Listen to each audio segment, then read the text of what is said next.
നിത്യനായ ഞങ്ങളുടെ സ്വർഗസ്വപിതാവേ, കഴിഞ്ഞ രാത്രി ഞങ്ങൾക്ക് ലഭിച്ച നിൻ്റെ കാവലിനും സംരക്ഷണത്തിനും അതിലുപരിയായി നിന്നോടൊപ്പം സമാധാനത്തിൻ്റെയും സമൃദ്ധിയുടെയും കിടക്കയിൽ വിശ്രമിക്കാൻ ഒരു രാത്രി കൂടി ദാനമായി തന്ന പരിശുദ്ധ പിതാവേ, നിന്നെ ഞങ്ങൾ ഈ പ്രഭാതത്തിൽ സ്തുതിക്കുന്നു, നമിക്കുന്നു. ഞങ്ങളോട് കരുണ തോന്നണമേ.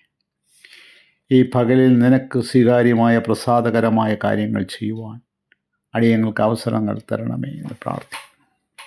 വിശക്കുന്നവന് ഭക്ഷണം കൊടുക്കുമ്പോഴും കിടപ്പാടമില്ലാത്ത ദരിദ്രനെ വീട്ടിലേക്ക് കൂട്ടിക്കൊണ്ടു വരുമ്പോഴും നഗ്നരെ ഉടുപ്പിക്കുമ്പോഴും നിൻ്റെ വെളിച്ചം പ്രഭാതം പോലെ പൊട്ടിവിടരുമെന്ന്, രോഗങ്ങൾ സുഖം പ്രാപിക്കുമെന്ന് ഞങ്ങൾ വിശ്വസിക്കുന്നു. നീതി ഞങ്ങളുടെ മുമ്പിലും നിൻ്റെ തേജസ് ഞങ്ങളുടെ പിന്നിലും കാവലായിരിക്കുമെന്ന് ഞങ്ങൾ അറിയുന്നു. കർത്താവേ, ഞങ്ങൾ നിലവിളിക്കുമ്പോൾ ഞാനിതാ എന്ന് മറുപടി നൽകുന്ന പിതാവേ, ഞങ്ങളെ ഇന്ന് വഴി നടത്തി ആപത്തുകളിൽ അനർത്ഥങ്ങളിൽ നിന്നും കാത്തുകൊള്ളണമേ. യേശു ക്രിസ്തുവിൻ്റെ നാമത്തിൽ ഈ കുടുംബത്തിൻ്റെയും പ്രാർത്ഥന കേൾക്കണമേ. ഞങ്ങളോട് കരുണ തോന്നണമേ.